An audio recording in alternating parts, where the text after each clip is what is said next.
Hello, everyone. Welcome back to Author's Purpose, where we ask authors what's the purpose of their stories. And today we have the amazing, groundbreaking writer, Taylor. So, can you introduce yourself for us?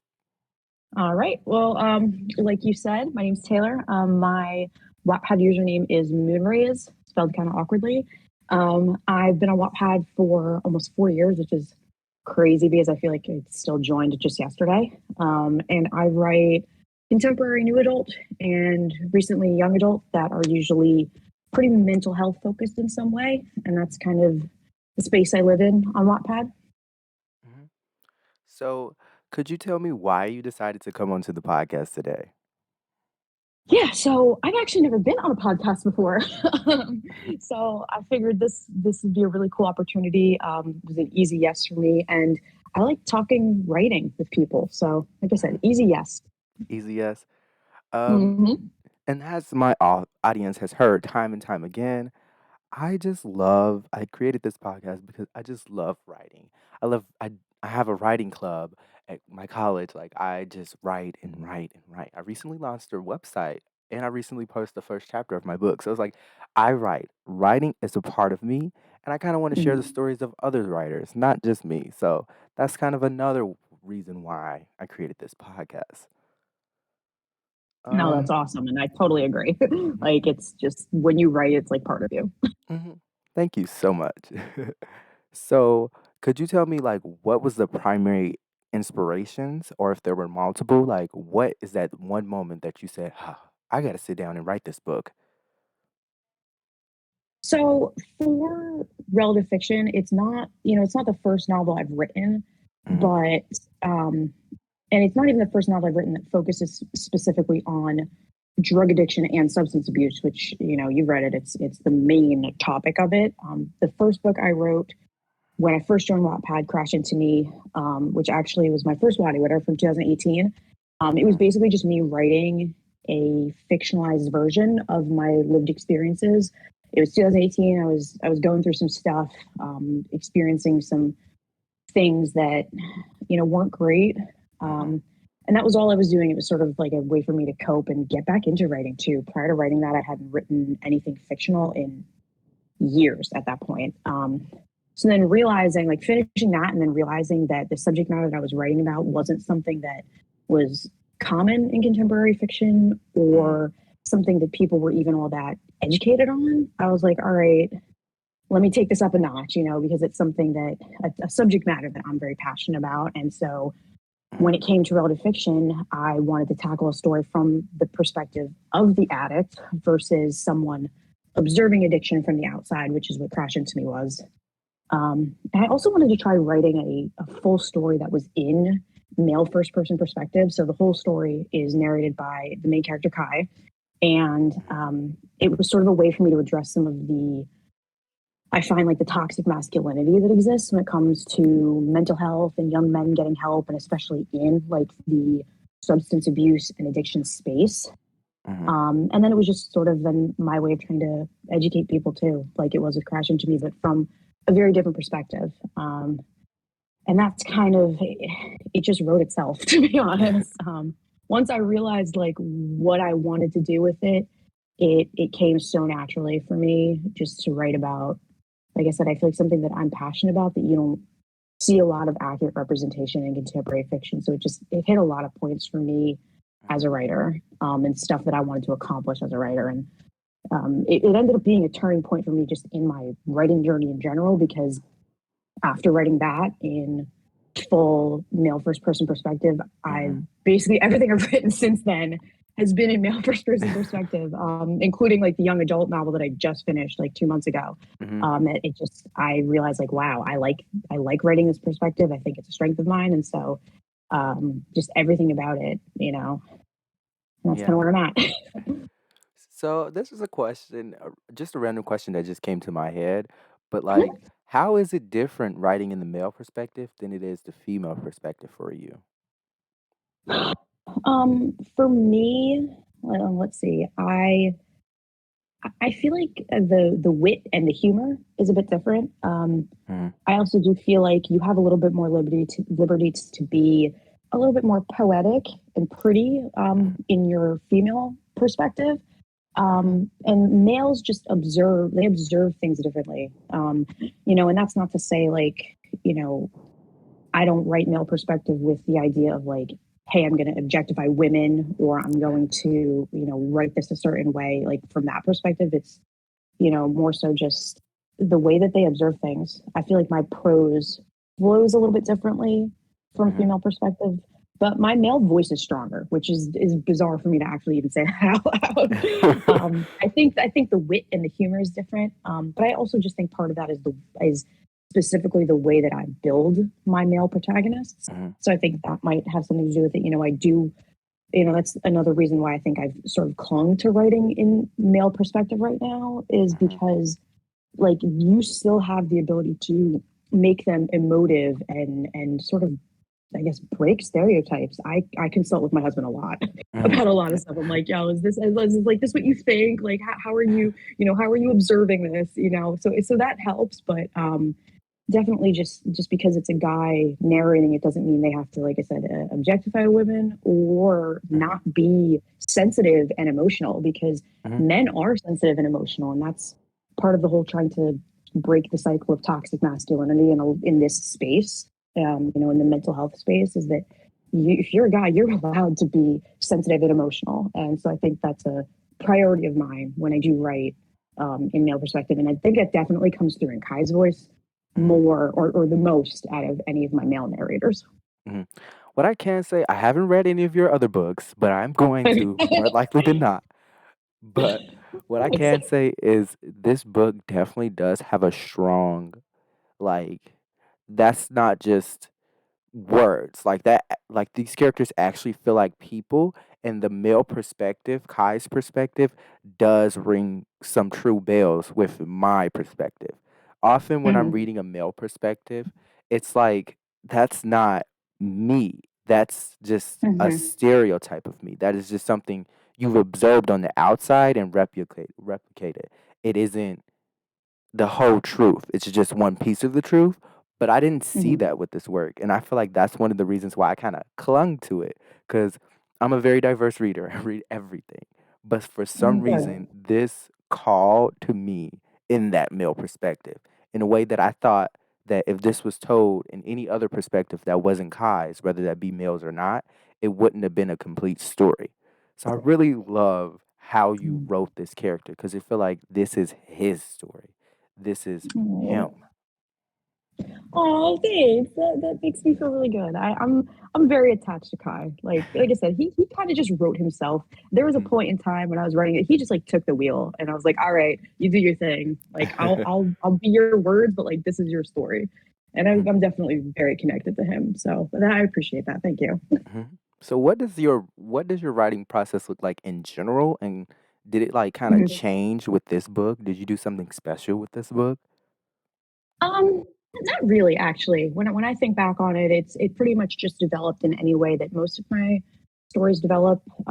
When I get an idea that I feel like I can run with, and there are plenty I get that I can't run with, but when I feel like I can do something with this, I always try and have how the story's going to start, and then as well as like the climax or like the biggest plot point of the story, and then I always want to know my ending.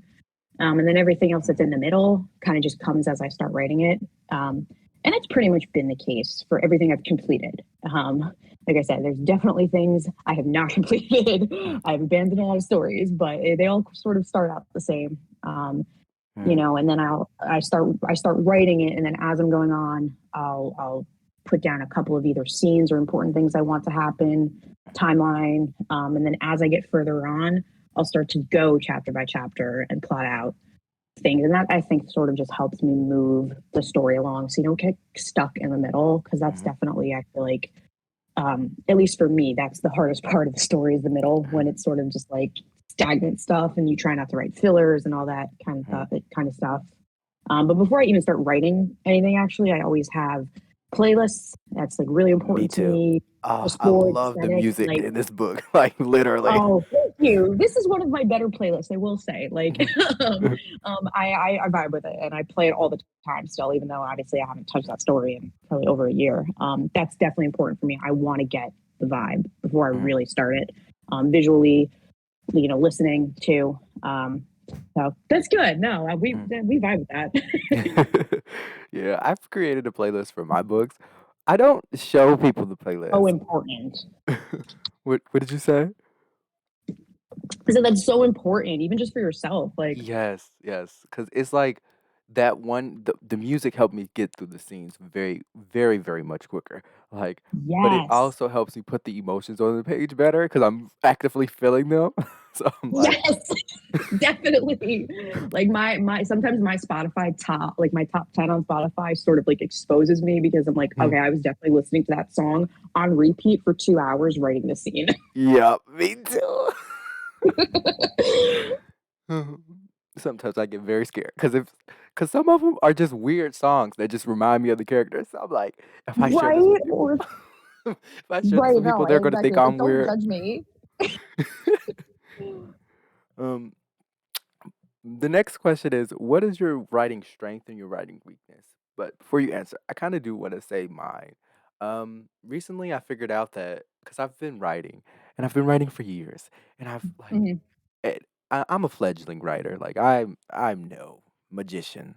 I think you guys are magicians, the ones that pump out mhm, books and they're so amazing and they win stuff. Like I don't know. That's pretty amazing to me. But for me, my strength I would say is definitely the plot and characterization. When mhm. people read my work, they definitely see the characters and they feel the characters and they get attached very quickly. So Oh sometimes they're yeah. wringing my neck like, "Where's the new chapter?" But I feel like that's a good thing. Oh um, yeah, definitely. my weakness though is I over dramatize. Like, give me a scene and I'll make it as dramatic as possible. And I just found that my writing just naturally flows that way. So instead Mhm, of like ramping up the pose, which I at first I thought that was what good writing was when I just started off writing, mhm. which it is not. um, I often found myself having to take a step back and realize, like, is this really an emotional moment, or am I just overusing prose that I like? So, Right, I gotcha. mhm. So what is yours? Um, I actually think I'm going to play off of your characterization thing because I do feel like maybe even not necessarily the characterization itself, but I feel like recently I've really learned that one of my strengths is character building and character development. Like, so in every story of mine, at this point, it's become sort of a conscious effort to me because I like this.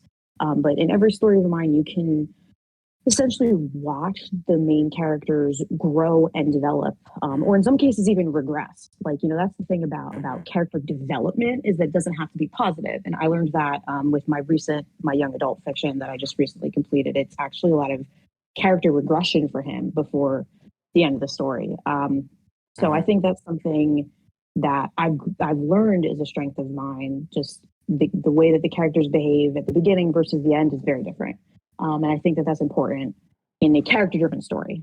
So, like in contemporary, it can be very character driven. It's not, mhm, fantasy or adventure where they have this journey that they have to take, and that's what drives the plot. But when you have character driven stories that where like the characters drive the plot instead of the plot drive the characters, mhm, I feel like that's important. And so I've learned that I think it's something I'm pretty good at, and so I do, especially now, make a conscious effort to say to myself when I'm writing, mhm, does this help my character development? Has my character's behavior changed? Again, positive or negative. I'm all about that realism, mhm, So mhm, sometimes things happen to people and it has a negative effect on them, and that's mhm. fine. That's still character change and character development. Yeah. And I think it just really helps create like very complex three-dimensional characters, and that's important to me Mhm. personally. I I think for 100% agree. Because when Kai ran and burnt them paintings, I felt it. Oh, I felt it. that was one of my favorite scenes to write. I felt that. Oh, that's good. I think on top of that though too, like you saying that kind of makes me think of that scene specifically too. I feel like um another like strength I have that I feel like it's only strength because I consciously try and do it now. Practice makes perfect kind of thing is Mhm. sensory imagery. So like Oh. that scene Mhm. you know there's fire, you know what the fire smells like, you know like it's hot, like you know that Mhm, kind of sensory imagery. When I want you as a reader to feel like you're literally dropped into a scene, so when you're there and you're like, okay, what does it smell like, what is, you know, like what's the temperature, what are the sounds you hear, all that stuff, I want to make sure you as a reader, you know that. So I mhm, think that's probably a secondary strength of mine, not as mhm, strong as my character development. But weaknesses, um, I think I kind of mentioned this before. I think I always try and do too much. mhm, What I mean by that is I have all these plot ideas and I always want to run everything into the ground, like full send. This is a story I have, and I'm going to do it. And I feel like I mhm, end up burning myself out. And I've experienced burnout a couple of times over the past couple of years, just trying to essentially do too much. And then I end up like abandoning story ideas, and that's just for me, like it's just not a good look. You know, like me personally, I'm like, yeah, that sucks. mhm. Don't do that. But it's something I'm trying to work on. Not really getting much better at it, but I'm trying. Mhm. That idea sometimes just takes me hostage. It's like, "Write me now." Exactly it. Literally, that's exactly what happens. Mhm. For me, I feel like the 2 main, like, kinda issues that I had with your book is the fact that, like, at some moments, I was just like, "It doesn't feel right." Like, his struggle, it while I 100% agree that this is Kai's story, it just feels like I don't know. I think it's something about the money. Like I don't feel as though Kai is struggling financially, and I don't feel like Hmm. that's a necessary thing to be an addict.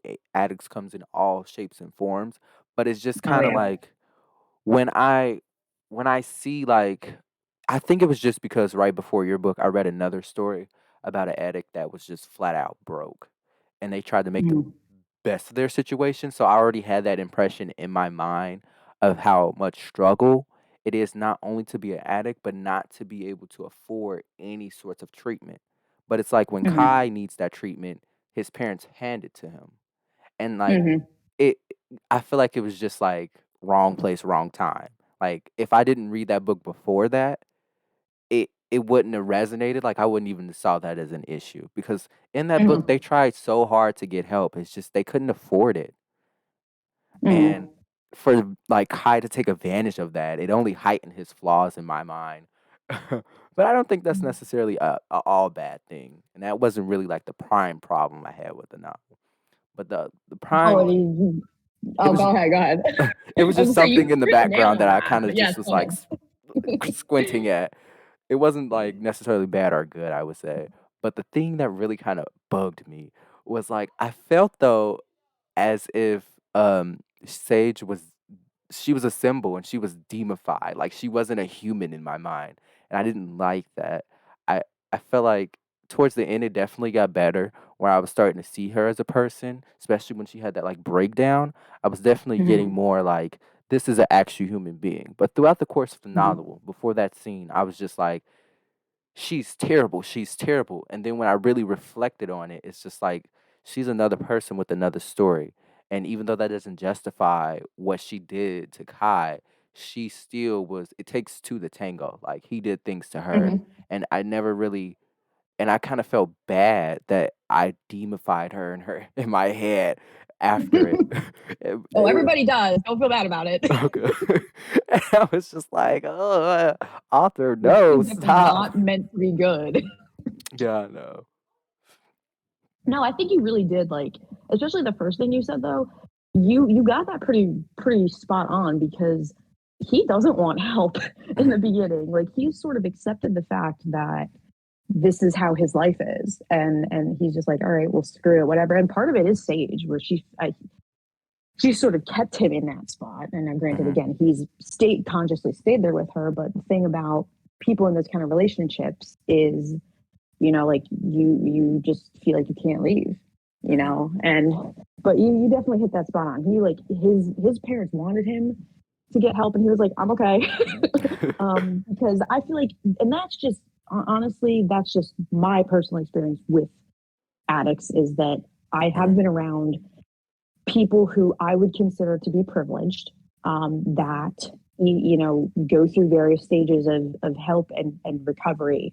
I mean, I've been to AANA meetings. I've met people in like Mhm, all kinds of walks of life, and that really like resonated with me. I mean, this was years ago at this point, but it mhm, always stuck with me that you've said it before too. Like, addiction, it can hit anyone, literally anyone.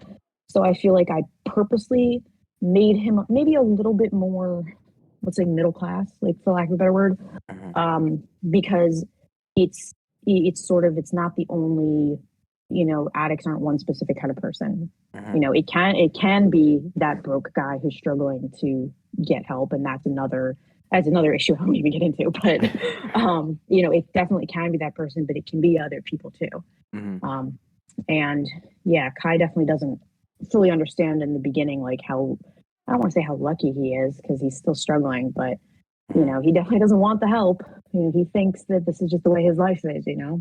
mhm. So, do you try to be an original person? Like, do all the ideas come for you, or do you try to give readers what they ask for?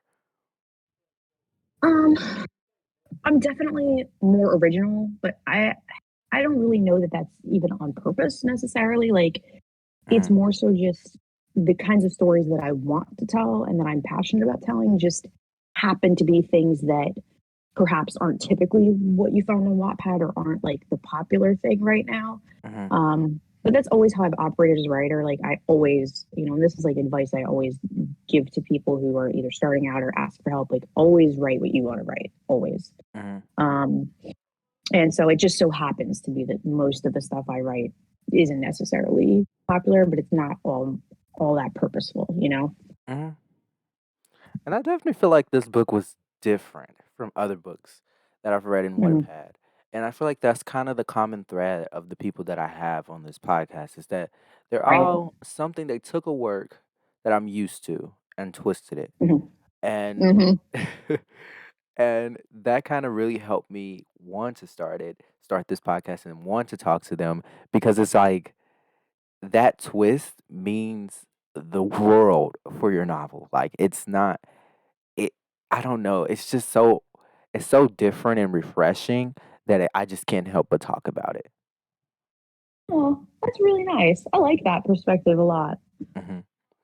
So, can you tell me, like, what was your process on this book winning the Waddies, and if and if that was kinda like, "Oh, I expected that," or it was like, "Oh, I just filled that out randomly. I didn't even know that was a thing."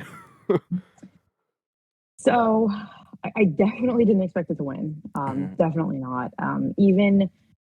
Even being, I mean, I mentioned before, like I won my first Wadi in 2018. mhm, And I've entered something. Actually, I didn't enter anything last year, but I usually enter something every year if I have something that applies. Just mhm, for the hell of it. Like, what's that cliche? You miss 100% of the shots you never take, or whatever, Wayne Gretzky. But I definitely didn't expect to win. Like, even when I got like the shortlist notification, like the notification that I'd made the shortlist. Even after seeing that and like mhm, looking at other stories, like I was like, "There's no way like mine's gonna win against all these." I entered it in the new adult category, I think, and I was mhm, like, "No way! There's just no way." And then I remember, I'm like low key a Reddit lurker, and I remember like seeing on Reddit about some like writer or like reader run website that when the shortlist came out, they came out with their like Waddy winner predictions, and I was on it, mhm, which I was like kind of shocked about. But then, what was the commentary? It was like they said something about how they weren't sure if Wattpad was ready to award like the complexity of the heroin addiction in the story. mhm. And I was like, yeah, okay, I'm not sure either. So because I mean, that's true in the sense that like I get that some of what I write about just isn't mainstream, isn't marketable, isn't winnable, whatever. And Mhm, I've totally accepted that, and I'm happy to write what I write. But mhm. so it definitely, I remember running down the stairs to my husband's office downstairs and like I almost like slipped down the stairs when I found out I won too. And I was just like, look at this. I would But have I loved that. definitely remember like I had socks on and like I almost slipped down the stairs. Mhm. I wish I coulda saw it. Yeah. And I was just like, oh my God. So, what's something that was in the first draft but didn't make it to the final, and why did you change that? Hmm. I don't know if it was really necessarily like me cutting things from the first to the second draft, but I actually feel like I expanded the second draft because Mhm, it is a very short novel. Novels are typically like 50K words or yeah, higher, and this is 55K, so it's like just there. mhm, The one major change that I feel like I did was I aged all the characters down. So in the mhm, original draft, they were like their mid to late 20s, like 25, 26. mhm, And I aged them down to be more college age, 2021. I feel like for me, it just made more sense and it fit the characters better, like where they were in life, the things they were doing. And so to me, I'm like, this just makes sense. mhm, Otherwise, I think there were just some scene expansions. And I developed, Kai and AJ's relationship a little bit more. I think there was more like expanded scenes with them together. mhm, Um, but otherwise, there really wasn't anything major. I changed the title of it too. mhm. It used to be titled Closer. And then last Oh, year I changed I've the read this title. before. I didn't realize that. I was I like, changed the title. And then there were, like I said, like little edits and mhm, things like that. And then relative, and then I changed it to relative fiction. Closer just like it doesn't have a kick. You're like, okay, mhm. closer to what? Closer what? So there wasn't like the hook to the title. Mhm.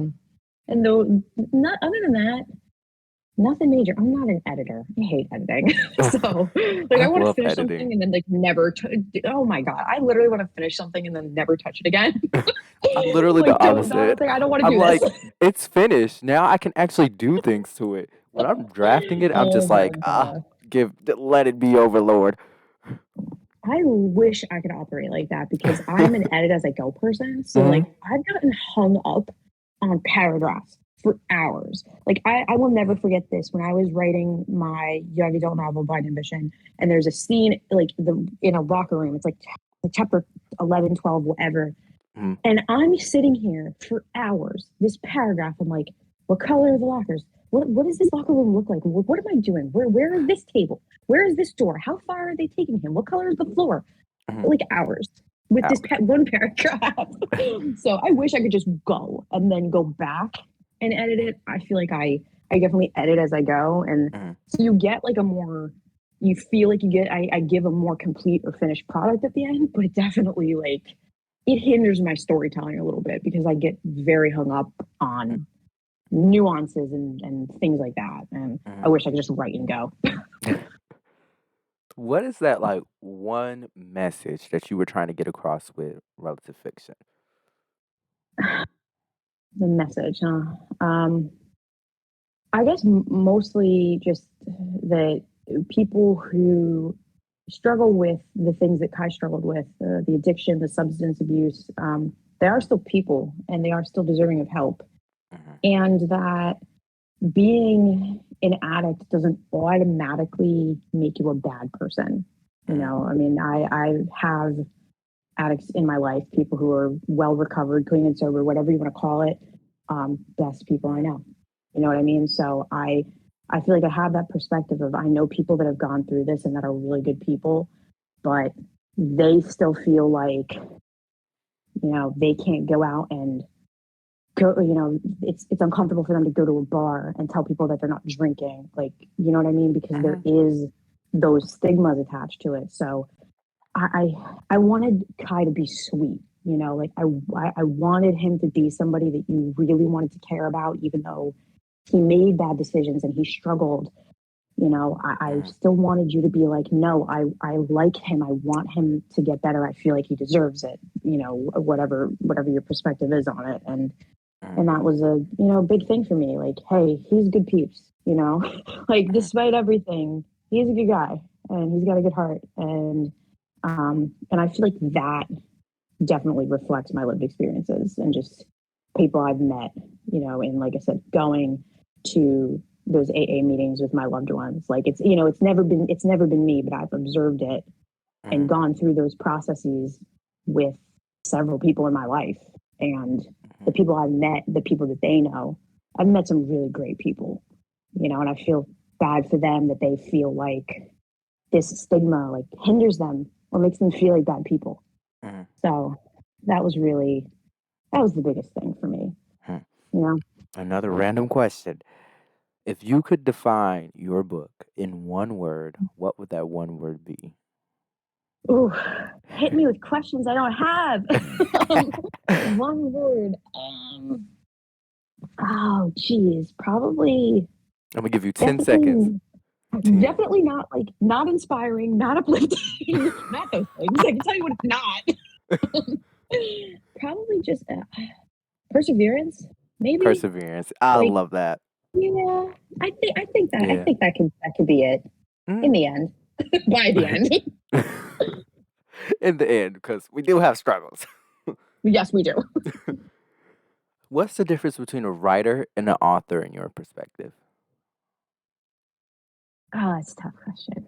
Um, so I studied Mhm. journalism in college. And that was my minor. I was in sports broadcasting. I had or no, I was in television production. I had a sports broadcasting concentration, and journalism was my minor. I wrote in journalistic capacity. You know, I think anyone who does words is a writer. Words in any way. Mhm. Um, you know, writer writes anything, but I think an author is a storyteller. Does that make sense? Like, Yeah, I, it I, does. I don't know.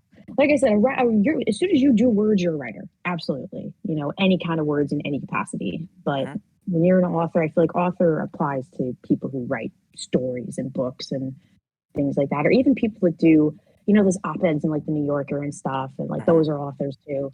You know, people who write that kind of stuff. A storyteller, you know. That's just my opinion. Mhm.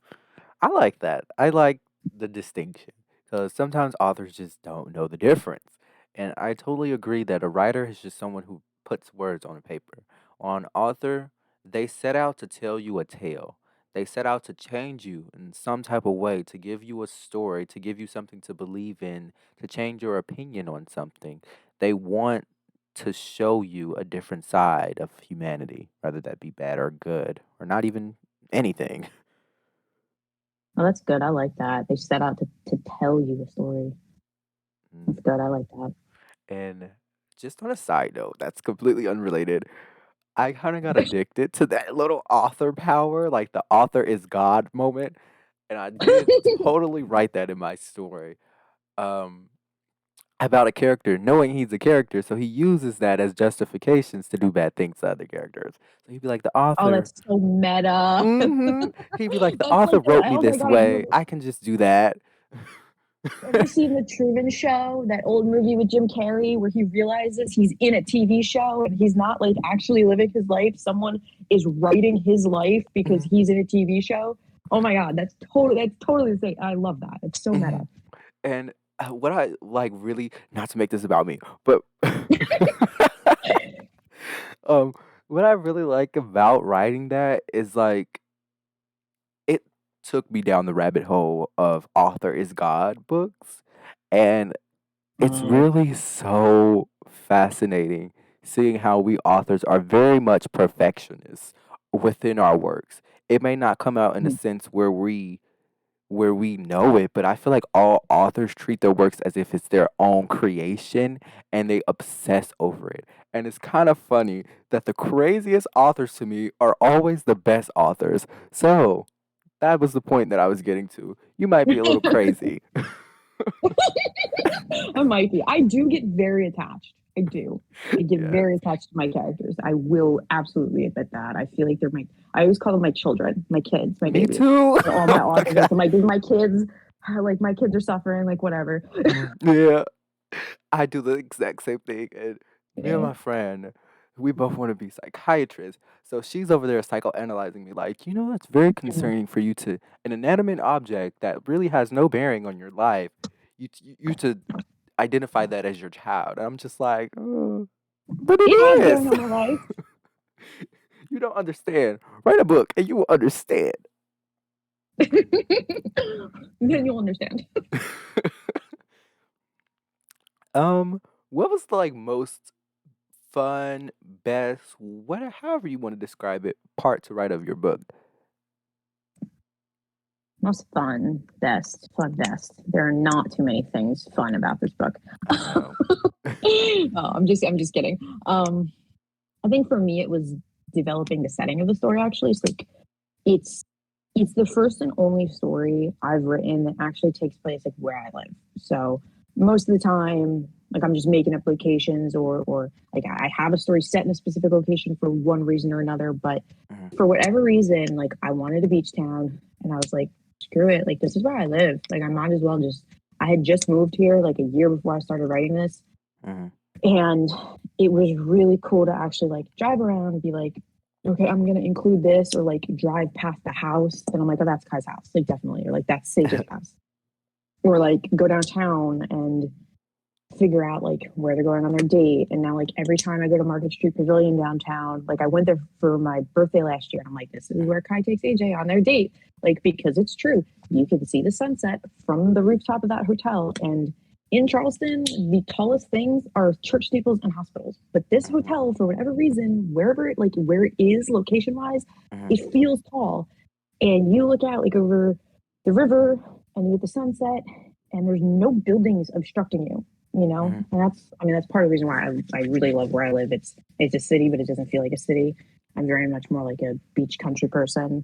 mhm, But there's something, you know, I can like walk in the middle of the street in downtown Charleston and not get honked at like in New York. Like I'm from the suburban Manhattan area. I've been to New York 1,000 times, you know, but that's not for me, you know. But here it's a city, but it doesn't feel like a city. And so for people to just like resonate with the location and not be part of one of the strengths of the story is just the setting and mhm, the locational vibe, I guess, for lack of a better word. I also got married here, you know, so like there's a lot of like very personal attachment to it, and mhm, well, that to me was fun. It was. I'm like, I live here, and it was really nice for me to put it in words. mhm. So, what was the most exhausting part to write? Everything. Uh, I know that's right. Literally everything.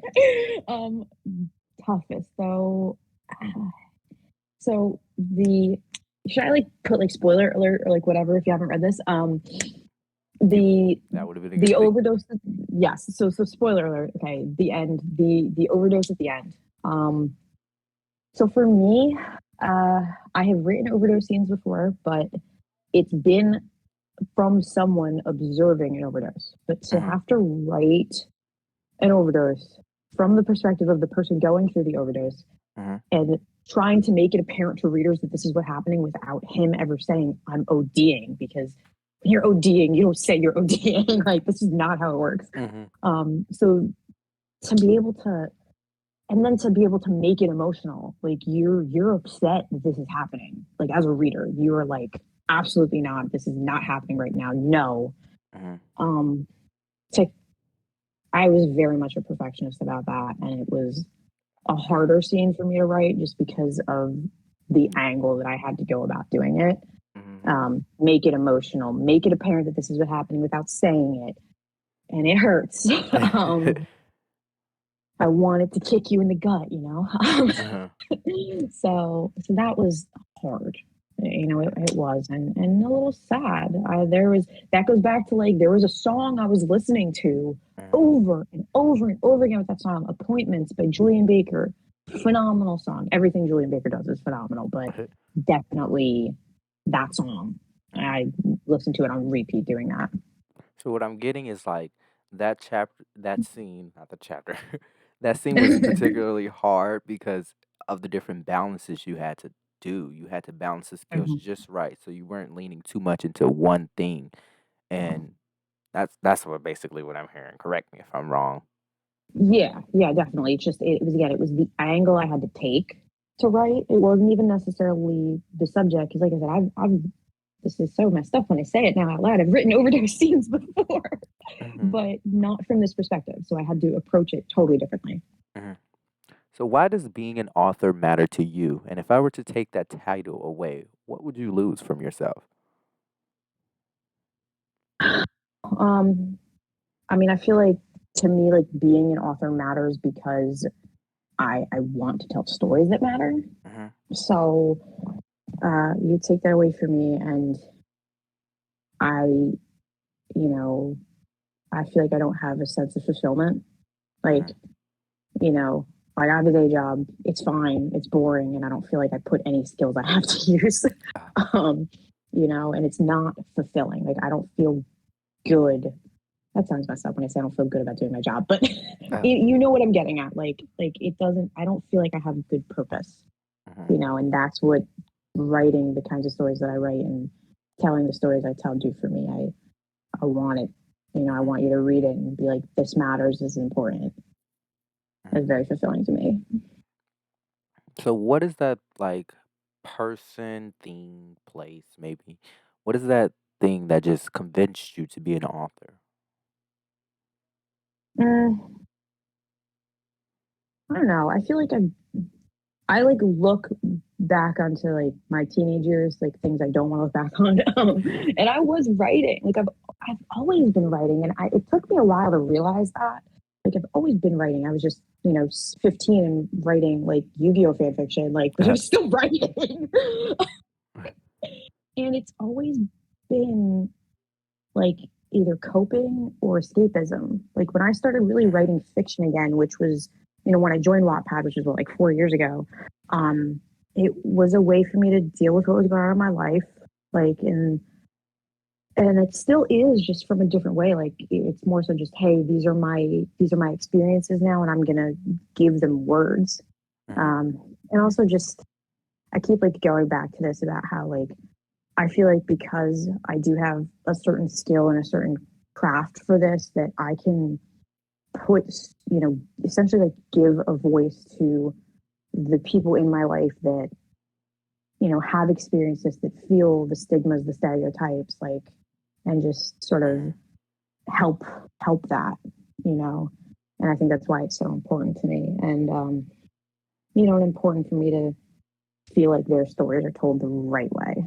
Um, And then even just what I've experienced, it's a different perspective. And I've written that story already, but I think so. I think it's just a combination of that. It's always just about mhm. sort of dealing. I feel like is a negative word. Dealing with my life, it's not all that negative, but just putting it into words, essentially. Mhm. I definitely can relate because writing for Mm-hmm. me, definitely in the earliest parts, where it was just a coping mechanism, a way I Mm-hmm. can literally escape, literally create what I want, have the life that I want. And I will often write about people that people that don't even know me, like celebrities, and Mm-hmm. seeing myself with a life of doing what they do or being famous. And it was just in the early days of my writing, it was all like, I guess I'm not a therapist yet, but I don't want to prescribe myself with anything. But I guess, like you said, it's just like it's a powerful coping mechanism. Mm-hmm. Yeah, definitely. So if you had like, do you plan on like picking this back up, like this universe, not necessarily a sequel, but like in this universe? It's actually one of the only stories I've written that I feel like is a standalone. Mhm, Going back to like getting attached to characters, like usually even with like Crash Into Me, there was a point in time where I was like, this needs a sequel. I can't let go of this. mhm, And I mean, it never obviously happened, but I'm very content with the way that the story ended and just closing that book. I mean, mhm. not to be punny, but like, Yeah, um, and it's the only story I've written where I've never had this urge to like go back. revisit or explore other aspects of it. It's the only story that I've not felt that. I think they're good as they are. You know what? I have to say, I give you my respect for that because what I often see with some works that I want to feature on the podcast is that they keep coming back and they keep dipping more and more into the universe, and it's just taking away. Like the first story was amazing, it was brilliant. The second story was, yeah, it was good, but then as we get to Hmm. the third and fourth story, it's just like their story is over. It's nothing more to Hmm. add. And I love that you figured out, like, not to say that I wouldn't love to see a sequel. Don't attack me, readers, because I definitely would. But I feel like as authors, we do get attached, and like we said, those are our children. So it's I like, know. when can we let them go out into the big scary world? I like to think they're like, I like to think they're doing their thing, Mhm. down the street from me. Just kind of Just a living, drive away, not too doing far. their thing. I know where he lives. I might even check on him though. Mhm.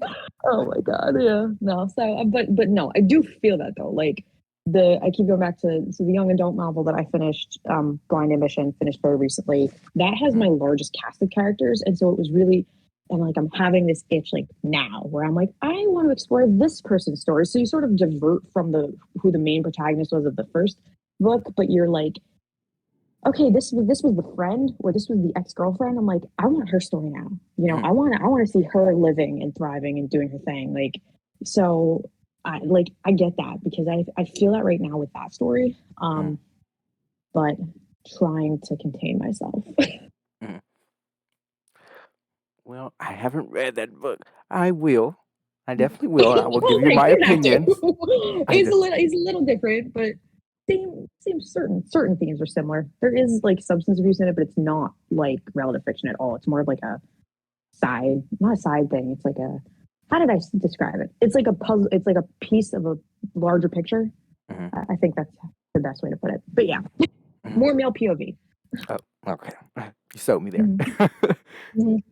um, can you give me some insight into your three main characters and how would they go about solving their problems? And like just to set this up for you, it's like let's see, me. I'll use me as an example. Um, Okay. me as a character, but me as real life. That's the character in my book, if that makes sense. He goes about his problems just letting them grow out of hand until it's you have no choice. You have to face it. And if he could, he would run away. But it's certain things like that he loves, like family, that he's just going to have to stick it out for, and he knows that. So that's the only time he really doesn't run away from the problem. But if it's a problem, he's going to pull out. And I would say the way that he goes about solving these problems is that once it comes to surface, it's getting solved. He's going to make sure it's nipped in the butt so that when it's done, it's done. So Mhm. your turn. Let's see. Um, so I feel like with Kai, like he definitely like has self-esteem, self-worth issues, Mhm, and he's been made to believe that he's not good enough, not like worthy of help, and mhm, obviously in the beginning, like he just tries to either completely ignore his problems or pretend they don't exist by getting high and doing drugs, mhm, I feel like that's a lot of addicts trying to just ignore their problems by getting high. But as the story goes on, I think he realizes like, hey, I can have a life, and maybe I do mhm, need to address things that are going on with me and all these problems instead of ignoring them or pretending they don't exist. That he like sort of eventually sees and understands like I have an opportunity to actually like live my life. mhm, Um, it is harder because I feel like she was in a good place when the story started. And I mean, and that was important to me in the sense that like stories that like focus on addiction, there's no like the recovery afterwards, and mhm, AJ's definitely recovered, and I feel like that was important to show like there's positivity and like good in being clean and sober, or like doing that and going through that process. And so her mindset is just when it starts is just starting over, mhm, and she's been through enough and she just wants to start fresh. But Kai sort of throws her for a loop, and she sort of makes it her responsibility to help him. So it's almost sort of like she sees his problems as hers. mhm. Um, and she does genuinely want to help him. Like I do, I've always felt that, that's a big thing. Like in the recovery community, like, okay, you got help, now go help someone else. Mhm, I've seen that a lot. You're going through a successful recovery process, help someone else get there too. And the change just sort of goes on from there. So I feel like it's not even about her problems. It's she thinks because she tries to make Kai's problems her problems, which is an issue in and of itself. Like mhm. you want him to do it for him, but she's trying. Yeah, yeah, that's all you can really ask of people is for them to try. Hmm. She's good. She means well. Three main characters. Oh man, you know what? Those are my two main characters. I feel like I I'm love still waiting Hunter on and I Sage. love Stella. We need some Sage You want love in okay, the chat, okay, all okay? right, okay, all right. I'll give you Sage. So Sage, and so not that Sage is based on any person I know, but it's more so just her presence and her character and her life situation Mhm, is based on things that I've observed. That she obviously her family has a lot of money. She's an only child. She's spoiled. mhm, She's a brat essentially, and her addiction gets out of hand just because there's no control in her life. You mhm, know, so she just thinks I'm fine. Nothing bad's gonna happen to me. She's like one of those people. Like, oh, nothing bad's gonna happen to me. I'm invincible. I'm pretty. I have money. X, Y, Z, whatever. You know, so she thinks she's invincible, and I think that's her problem. And she has control issues. Obviously, you can see with Kai, like she very much tries to control him and what he does, and mhm, she feels like. I mean, the one thing I will say, and some people catch on to this, and some people have a hard time seeing past her toxic behavior is she really does love him, but mhm, she is just going through so much of her own shit and like doing so many bad things for herself that it just comes out negatively and touches everybody in her life, you know? mhm, And then so Kai's unfortunately a victim of that. Like I would definitely call him a victim in that relationship. It was a toxic, emotionally abusive relationship. mhm, And there are some people that after that breakdown scene that you mentioned that think that she has the ability to get help. mhm, And that's kind of I wanted to give her that closure where you feel like, okay, this is hurting her. Like she's struggling and she's hurt too. mhm, Again, definitely doesn't excuse any of her behavior, but it's more so just like you said, it does give her just the tiniest touch of human because mhm, it's to me that was just realistic. That's all it was. I wasn't trying to like justify anything she was doing or like try and make mhm, you see her from a different perspective. It's more so just that I felt like it was the most realistic thing, you know. mhm, And you can decide if she gets help or not. That's not on me. That's on you as a reader. If you mhm.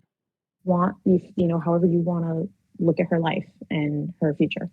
And if I, you're like, a more positive thinking person, sure, maybe she does get help. mhm. I have two views on that. Like Okay. when I finished the book initially, I didn't reflect on what I was reading, but then I decided I would have you on the podcast, so I reflected on what I was reading. So the first time I'm just like, she's gonna die. I don't know by what, I don't know by who, but someone's gonna kill her. And then after I reflected on how I feel about the novel truly, I decided that in a life she will get help. She will figure out that her behavior is just self-serving and those things don't truly make her happy. Kai did. He's the one that got away and she eventually steals herself and find her a new Kai that she loves nevertheless, but she's never going to forget about Kai. Right? That's the Oh, he's point the where one I'm that I really like that. He's the one that got away from her. I've never looked at it like that. I like that. at. Well, she died. I really truly believe like she loves him, in her own weird way. Like, Mhm. again, definitely did not, everything she did to him was wrong, but she did love him. Whatever. She did have that. Hmm. So, could you tell me about your unfinished projects, maybe one or two, and if you ever plan on finishing The 45 that I have, them? that drives my friend nuts. I have 45 Wattpad drafts of like stuff I've either like unpublished or whatever, and I just don't delete any. So there's 45 drafts, like Oh, Wattpad whoa. drafts of yeah, no, out of control. Yeah, out of Really should clean that control. up. 45 with Yeah. already the books that you have published. So, Yes. No, it's 8 published and 45 drafts. oh, okay. So what is that? I'm bad at math. Point is, it's more than 50 total. But anyway, most of them are completely just not a thing. Mhm, Um, okay, let's see. I really want to re revisit. There's a story I had called Ankle Breaker, which I started when I was almost done with relative fiction. mhm, And it was like when I had this realization of like, hey, I really like male POV, and hey, I like, I want to incorporate the whole mental health themes that I was doing. And it was mhm, about a star basketball player that um, experienced a like a young star basketball player that experienced a panic attack in the middle of the game and Mhm. didn't know or understand that that's what was happening to him. And he was definitely like I went into this knowing that he was not going to be likable at first. Like he was just everything you expect like a young basketball superstar to be. He was arrogant, he was Mhm. cynical, and he just thought like, you know, he was the shit, right? And he was doing a lot of the wrong things. And then this happens, and he like doesn't know how to handle it, and he goes to live with like he's sort of like quote unquote takes a break like in the off season and goes to live with his mother who he hasn't had a relationship with in a long time. And I really love the vibe of the story. It was like Arizona desert horse ranch, like Mhm. beautiful. I'm like, I love it. And it was really like the thing I immediately picked up after sort of riding the momentum that I had with Blind Ambition, well, not with Blind Ambition, with Relative Fiction. I would like to revisit that one day, I think. Just Mhm. the themes always resonated with me, and I liked him as a narrator. His name was Indiana, and I always had Luka Doncic in my mind. I don't know, but I love Luka Doncic, and I was like, this is my Indiana, Mhm. big dumb basketball player. I'll await the day. No pressure. Maybe, no, yeah, probably not soon, but maybe. Again, I read. I like I said, I click on to read authors. You have one good book, I read them all. I don't know Oh, why, but I just feel like if you gave me something good before, surely the next mm, one would be good. yeah, right. I hope Literally. so. Literally the authors that I had on 2 years ago on this podcast still reading their books. so Oh, that's so good. so don't so don't underestimate the power of a reader. So speaking of reader, what is your ideal reader? Who is this book written for? Hmm. My ideal reader. Probably just really anyone who is goes into the story with an open mind and is not judgmental. You know, we've mentioned it. Like my characters tend to be very flawed. Mhm. They sometimes want to shake them, and they make mistakes. And sometimes readers just aren't always receptive to flawed characters. I don't know why, because I feel like that reflects real life. But Mhm. you know, I feel like that's all I can ask is people going into it with an open mind. And if you learn something, your perspective changes. That's great. Mhm. Or you know, on the other side, it's somebody who has experienced that and wants to feel seen. You know, that's another big thing for me is I if you have gone through something similar, I want you to feel like your story is being told somehow, and you are seen. Mhm. I Um, I don't know if I'm the ideal reader for this book. I just you were judgmental, admit it. uh, uh, I, don't put me on spot like that. No, I wouldn't say I was judgmental because I'm a very open person. I Mhm. think I'm too open sometimes. I'm literally too forgiving. Sometimes I'll just let you run over me. But Aw, anyway, I feel that. um, I just feel like sometimes it's a time and a place for a book. And Mhm. I don't feel like when I read this book, I truly appreciated it because when you said this book was named Closer, I realized that I've read this before. And Really, yes. the And first. and it's like I don't know if it was the name change or what has changed with that first reading of the book to now where I'm just literally in love with this book. Um, I will say the only bummer about Wattpad books is I can't have physical versions of them. Like I would literally decorate Oh, I my know. room with these books that I love so much. But it's like I don't know what Yeah. was the difference. I don't know if it was the time, if it's the fact that Mhm. I'm more accepting of who I am and what I actually like, and I'm not just reading Mhm. what is expected of me. Um, Mhm. but the first time I read your book, it was just another book I read. And now Right. that I've sat down, reflected, and have you on this podcast, it's just like my love for this book is phenomenal. It's everlasting. Oh, everlasting. Oh, I'm gonna carry that with me forever now. It's everlasting. Everlasting. You're going to be going through like a writer's block moment, and you're just gonna be like, "Oh, he said my book's everlasting." My book was everlasting. Um, let me see. Another question come to my head. Oh, how did you come up with the title for your book? The first one and second one. Both Okay, ones. both. All right, so closer. This is actually funny. So I don't always do this on purpose, but I feel like it just kind of happens that I tend to name my stories after songs. Mhm, It goes back to that whole playlist music thing, whatever. Closer was a song by Jack Baker.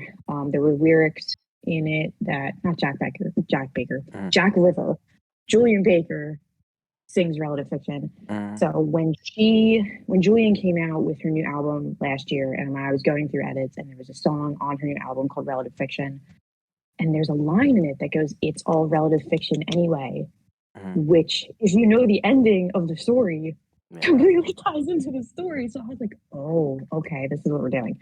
And Julia Baker's always, I mean, because she's somebody who's actually clean and sober, and she's gone through drug addiction and everything. So Mhm, a lot of her songs really apply to Kai and his story. So I've always been very attached to her in terms of music for that, for the story. And so for her to have this song come out, that I'm like, oh my God, this is perfect. mhm. And it's all relative fiction anyway. Anything she does is great though, and I highly recommend her. It's emotional music, but she's incredibly talented. Mhm. So how do you balance your personal life with your writing life? It's really easy. I don't have a personal life. Uh, Um, I was not expecting that. I'm sort of joking. You know what? I'm really lucky that my husband's very understanding of my hobby slash maybe my career one day. That if I'm just like I need to go upstairs and do some work, like he gets it. But I've worked from home for a very long time. Like even pre-pandemic, pre-COVID, I've worked from home for Mhm, probably almost 5 years at this point. So and I don't always need to have my full attention on my job, thankfully.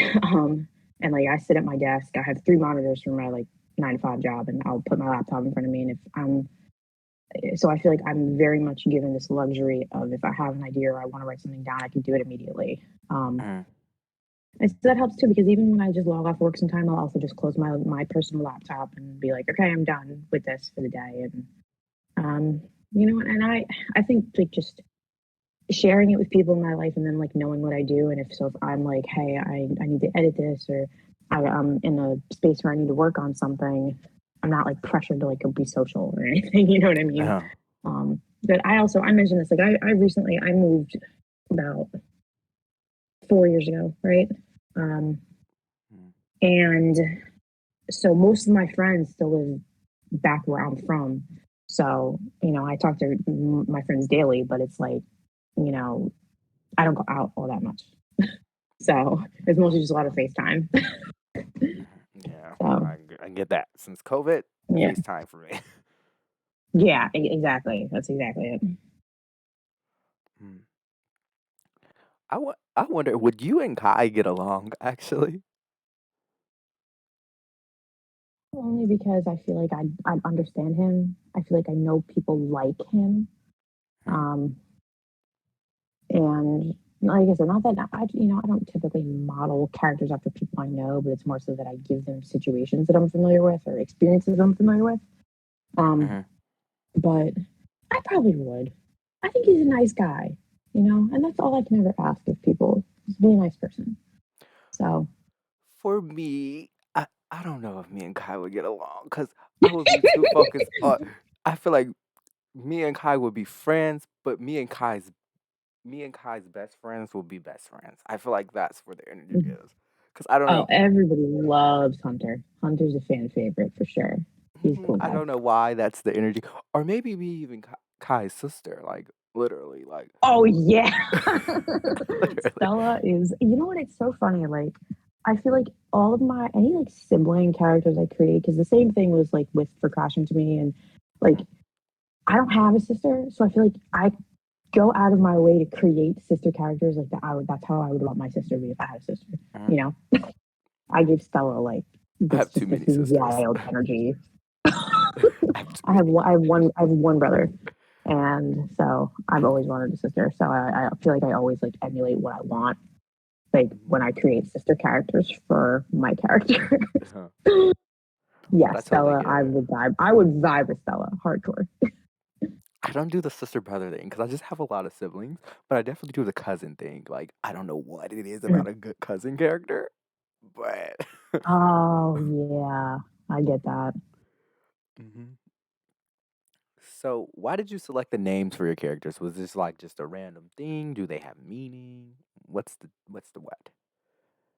Um, so for a while, I think I mentioned this before. I had this thing going where all my protagonists were named after cities or places. Like I have a Brooklyn, I have a Dallas, I have a Mhm, Savannah. I had an Indiana. That was his name. That was his name in Ankle Breaker. And like Kai was the one that actually broke that little trend I had going. mhm, Um, and I don't know why. Like Kai is just my favorite name. Like to the point where I'm like, if I have a son, like I'm gonna try and persuade my husband to name him Kai. um, and but I also really like unisex names. So like even though AJ's real name Antonetta is not unisex, I like the unisex vibe of AJ. mhm, I mean, same with Hunter. Like my brother had a girlfriend named Hunter. I gave Hunter, I like unisex names a lot.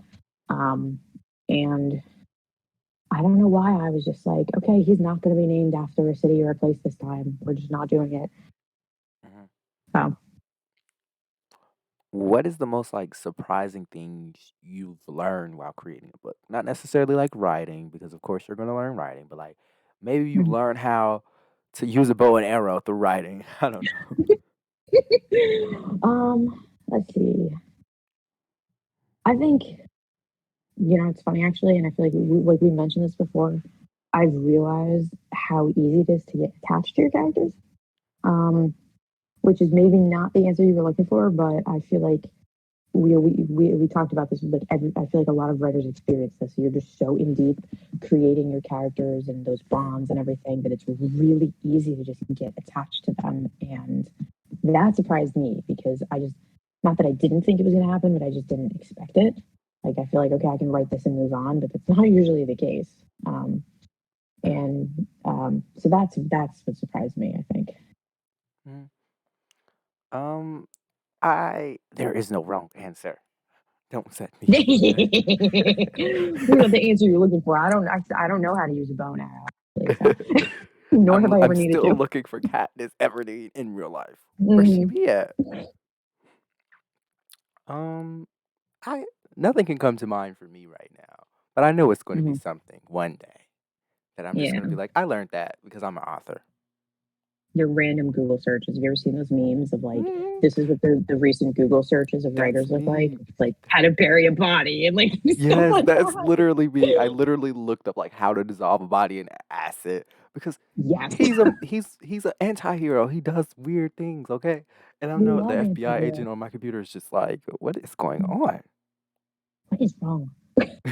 He's crazy. What are you doing? We're gonna get you. Body missing, you main suspect. That's you. You're a suspect. So, so do you like base your characters off some people in your life, or are they just made up? Um, most characters aren't based on like people I know Hmm. because it really just a I don't know. I personally am like it's kind of awkward, but Yeah, um, it is. but Like I also just just like killed you in my book. I I genuinely right exactly. I genuinely like creating characters. I Hmm. like giving them their own personalities and interests and goals and motives and whatever. So I genuinely enjoy that process, and so that's probably why my characters tend to just be creations of my own. But what I do is I'll give them, like I think I mentioned before, like my real life experiences or experiences of someone close to me. So I like sort of create new people, but put them in situations that I've been in or that people I know have been in. Hmm. It's so it's not quite like based on people I know, but it's based on life that I know, Yeah. experiences that I know. But however, so I have not that she's based on me, but my current project that I'm working on right now, Overdrive, is the first female POV that I've done in a while. And Hmm. but Savannah, that's Miss Savannah, is definitely the closest character to me that I've ever written. Hmm. Um, she's a lot like me, even just like her personal style, like her music taste, like all Hmm. of that. is very me, and I've never done that before. Um, Mhm, but probably the closest thing to somebody I know. It's me. mhm. Yeah, so what I'm getting is that you don't necessarily base characters. You make the characters, but the situations are kind of similar or have like some underlying truth to them that you've experienced. Yep, that's definitely it. Me, I think I'm kind of the opposite actually. For me, like characters, I don't base like a character off of a person, but I do base it off of things that I have seen in people. Like, oh, you're a Mhm. narcissist. Let me write that into a character. This is how narcissists operate. Um, um, I never tell people that, but I do kind of do kind of do that. But like the settings and the actual life events, I tend to write a lot of fiction, not Yeah. fiction, but fantasy. Um, Mhm. so it's like I don't think anyone, hopefully, a character within a book, and they know that they're a character. Like I wouldn't want people to be going through that. That's kind of stressful. That's kind of stressful. That's kind of stressful. Truman Show. Yeah. But just imagine that. Just imagine you're the only person in the world that knows that this is just a book. Like, oh, And you hear the over voice, the narrator narrating your life. and I'm just like, especially if they say something about me, I'm just gonna be like, oh, no, no, no. So how long does it take you to write a book in general? Definitely depends. Um, Hmm. I mean, I finished Reality Fiction in probably like 8 to 9 months, I'd say. Hmm. But that is a very short novel. Whereas like, Blind Ambition that I've talked about took me over a year to finish that. But it's also literally twice as long. Like Relative Fiction is what did I say, 50, about like 55K words. Hmm. Blind Ambition is literally 110,000 words. Ooh, So legitimately yeah. twice as long. Like I'm not great at math, but I know that's twice as long. Um, so it You really know just that's depends on the half as story. much. Yes, exactly. I know basic stuff. So yeah, it really just depends. Mhm. I reframed the comment because I'm embarrassed. It takes me so long. No, there's nothing wrong with that. I always tell people, I'm like, you gotta like live your life, and even though like this is great for you and it's a hobby, and or Mhm, like even if it's your like what you're doing with your life, like there's no there's no time limit on it. You mhm, got to do it on your own time. Never ever rush things ever. It's like mhm. the worst thing you can do for your work. Thank you so much. I like that. Good advice. If you could meet your three main characters, just gonna You're put that really in there. including Sage in this. Oh my god. Mhm. What would you say to each of them? You only get one word. Not a one word, one sentence. Okay, for Kai, I'd say just keep going. Mhm, You know, AJ probably. Uh, this is so cliche, but I'm gonna say it anyway. Follow your heart. mhm. Okay, Sage. Man, I don't know. I feel like I have such a complicated relationship with Sage. Like I know she's bad. I Mhm, know she's done a lot of bad things, but it's like evaluate yourself and your life. mhm, You know what I mean? mm. I definitely do. Yeah. I would be like, I would be like, Kai, don't lose this good thing that you have. Cherish the Oh yeah. relationships you're in. I would be like, AJ, That's stop really being good advice. crazy. I like We're writers. You're misrepresenting us. that.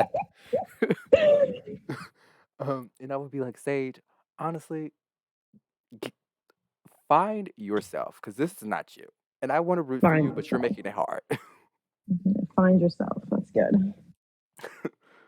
But no, like that scene where AJ was just like literally writing about Kai, and I was just like, I'm an author. You Did can't you do see that. that coming? I'm curious. Did you really? Because like I feel like people were torn with that. Some people totally knew that was happening, and some people had absolutely no idea. Be Okay, honest. I knew age. So I was literally writing because I write about everything. So I write about this. I was writing about this in my journal, and I'm like, something is so weird about AJ. She is not Hmm. as good as she seems. But I thought she was lying Hmm. about her past. I didn't know that we was doing some author weird stuff here. Yep. I was totally prepared. I totally steeled myself for her not to be who she says she was, but not for her to be who she says she was, just to be writing about God. I was just like, hmm. So that definitely, And I knew something was coming, but I didn't expect that. you know what? Mhm. All right. All right. I like that. So what are you currently reading, whether that be a physical book or a Wattpad book? There's a couple things I'm reading on Wattpad right now, actually, in terms of like things that are being updated or Mhm, things that are complete that I'm like trying to get through. I don't want to like leave anybody out, so I'm just gonna like there's a reading list I have of all my stuff that's either like I'm going to read or I'm in process of reading. So that's my mhm. second reading list. I just like I'm reading a bunch, so I like, don't want to leave anybody out. Yeah, I understand. Physical books. Um, I just, God, what is it? I just started reading The Other Side of Perfect. I picked it up at Barnes and Noble the other day. Mhm, I forget the author. I feel bad, but the cover is really cute. It's about a ballerina who gets hurt. I love that kind of stuff. Not that she got hurt, but like I just like people overcoming things and honoring their bodies and all kinds of stuff like that. So mhm. I like that. And then I'm always reading and rereading. It's my all-time favorite book. It's called House of Leaves. It's by Mark Z. Danielewski. I think I'm saying his last name right. Mhm. Literally unlike anything you will ever read in your life. Like it's just, it's Just like so you this know, I'm taking old notes. book. Oh, I recommend it to everyone. It's very weird. It's very weird. It's a story within a story within a story. But the Mhm, way that you can figure it out is the formatting of the book is very important. This is not a book you can get on like Kindle or anything like that because you have to physically hold the book because there are pages with one word. There are pages with jumbles of words. There are mhm, pages where words are in red. There's also three different fonts used so you can tell which part of the story you're reading, mhm. which is nice. um, Yeah. Mhm, but but the core of it, I'm like secretly like a big, well, actually maybe not so secretly. I love horror. mhm, Like all my favorite horror like movies are horror movies. Like I love horror fiction. I wish I could write it, but mhm, maybe one day. But I love it as a genre, and the base story in it, like the deepest in story, is about his family. And he's a filmmaker, and his family moves into this house, and it's bigger on the inside than it is on the outside. mhm, And it's just they go through like these excursions of all these dark hallways in this house, and it's like so. Then the outside story is somebody making like I guess an academic analysis or some type of analysis on the film mhm, itself. Is it real? Is it not real? This and this and that. And then the outest most story is a guy who finds this manuscript of this person who did this analysis on this story, but it like drove him crazy. Like mhm. it's just like it's just it is the most bizarre, but also like every time I read it, I like I see something. So I I really like I highly recommend it to everybody. And if you have time in your life to read it, read it. Mhm. That's what I'm literally putting on my Amazon list of books. It's like 1,000 pages. But again, it's a little misleading because there are pages with one word on them.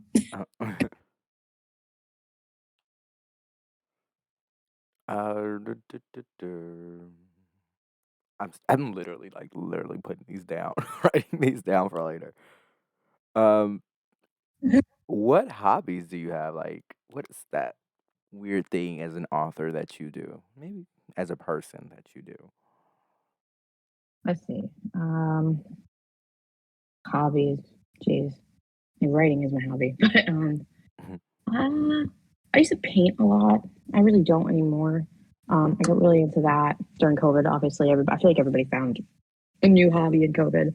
mhm, Um, but let's see what else. I hmm, I don't know. I'm like a foodie. Does that count? Like I live in a mhm, very foodie city, and my husband and I always love like trying new restaurants, and I'm very like. I mean, I'm food motivated in general, but mhm, it's, I find it very fun to like mhm, go out try new restaurants. I mean, there's like hundreds here that are all very like top tier high quality restaurants, and we kind of like doing that, you know. mhm. So I that's will say, fun. like, Yeah. I'm not a foodie per se, but Mhm. I love like doing different types of baking and cooking. Mhm. And whenever my grandmother cooks, I am so I'm like, this is 10 minutes overcooked. You might want to change that. Tell me you watch the Great British Baking Show because that's like my guilty pleasure show and I love it. My grandmother does, but I don't. Oh my God, you'd love it. I love it. It's like such a fun thing to watch. It's a feel good show, you know. And Mm, I like love all the aesthetics of everything. Oh, I mm, think you'd like it. You should watch it. I'm literally putting that. You just make Mhm. me put a lot of things on my list now. Who is your most memorable reader, actually? Memorable reader. So the girl who actually ended up becoming one of my real life best friends, Mhm, the one I told you about who moved to London. Um, what did she read first? I don't even remember. And then we just like started talking and we like became friends as I was doing relative fiction. mhm. Um, and we just clicked. Her handle on Wattpad is Wildflower, but the I is a one and the E is a three. Okay. Um, and like we ended up actually getting so close that two of our books share universes. So Oh. my story, Blind Ambition, and her story, The Halo Effect, share characters. Like my characters appear in her story, her characters appear in my story. We've Mhm, written dozens of scenes together. Um, and then my ongoing project, she has a story that she hasn't published yet that also fits into the universe of that one. Um, mhm. and like we talk every day. And we don't even talk about writing as much anymore just because we have all these other things in common that we talk about. But um, I guess just most memorable reader because she ended up being one of my best friends. So, Yeah, that definitely um, counts. which is messed up because I'm like, what did she read first? I think she read Gray Matter, which is Mhm. my novella that I hate Oh. first, but she liked it. So I was like, Uh-huh. you're very nice. Mhm. Was it like something that she said that was just like, friends now, or was it just like a process? No, I think it was like a process. We started just like chit chatting on DMs, and then I started reading her stuff, really enjoying her stuff. So then we were just, we started talking about each other's work essentially, and then we started Mhm. sharing ideas, and then we started texting all the time, and then just and like I don't know, I bought a jacket she's been telling me to buy for like the past like I don't know 6 months. I finally bought it, sent her a picture of it. I was like, I bought the jacket. Like it's like it's that now. Mhm. Like it's a jacket that she has, and she's like, you need to buy this jacket, and I finally bought it. Like that's our relationship now. Was it worth it? I kind of love it. I don't Oh. know. It's been very, very cold here in the South. I'm not used to it. Mhm. Like it's 35 degrees, like 35 degrees. I'm like, I don't have a coat. Like, what am I supposed to do? So yes, it was worth it actually, because now I'm sort Mhm. of almost warm. Mhm. I will say that me and my family, a lot of my family they live in Florida, and some Mm. of them live in Ohio. So when I literally go to Ohio. Florida, Ohio, and I'm just like, when I'm at Florida, I'm just like, this is where I belong. No winter. And then I get back and it's winter and it's snowing, and I'm just like, how dare you do this to me? Oh no, literally. Like I haven't seen snow in like 4 years, and they were talking about how it was going to snow here, and I was like, absolutely not. Don't want to see it. This is why I moved. Oh, we are our last two questions. I didn't even notice. Um, did you hide any secrets in your book that only a few people find? Oh, okay. I'm excited about this one actually. Mhm, I don't know if you picked up on this or not, but I'll point out the one I did in relative fiction. So, um, I wrote myself into relative fiction. So, yeah. what I mean Mhm, by that, you noticed that, okay? Because I do kind of like point it out at the end. But so Kai and AJ go to a park downtown called Battery Park, and that's mhm, actually where I got engaged. And so they sort of observed like quote unquote me, mhm, and I get really hesitant about going up to the gazebo thing where my boyfriend was proposing. Like, mhm. because in that moment I knew it was happening and I like wasn't ready for it. And like I remember seeing the woman on the bench over there with the camera, and I was like, "Oh my god, no, I'm not ready for this." And they like watch that happen and laugh about it. um, and I'm like, yes, laugh about it because I mean, like he's my husband now. He was wearing a shirt with like a jellyfish print on it, Mhm, and I just like those pictures, and I just remember that, and I was like, this will be fun to do. mhm, The other one is in correction to me. Natalie is reading a book in one of the earlier chapters. It's called The Science of Selling Yourself Short, which is actually my self-published novel that I Mhm. self-published in July of 2020. So she's reading Ooh. that. So like some people notice that. They're like, oh, okay, that's cute. Like otherwise I feel like I don't do Easter eggs. I Mhm. don't know.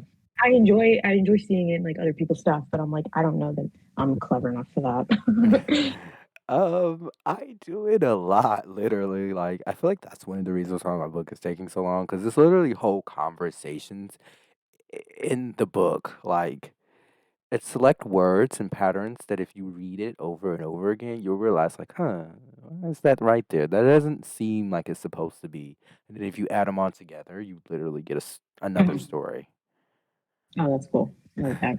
Yeah, it's tiring because you're just like, It's a lot to keep up with, I feel like. it is, and then you like in your mind it makes perfect sense all the time, Mhm, but then you mhm. get people reading it and they're like, "Oh, I got that," and then other parts are just like, "I where's that again?" So it's a balance. And this is our last question of the day, which I'm kind of not ready to say, because like your mood, like you really are. Um, what projects can we expect from you in the future? So right now, um, I am I guess it's not really a new project because it was something I started writing Mhm, in August of 2020, I think. mhm, So Overdrive is my current project.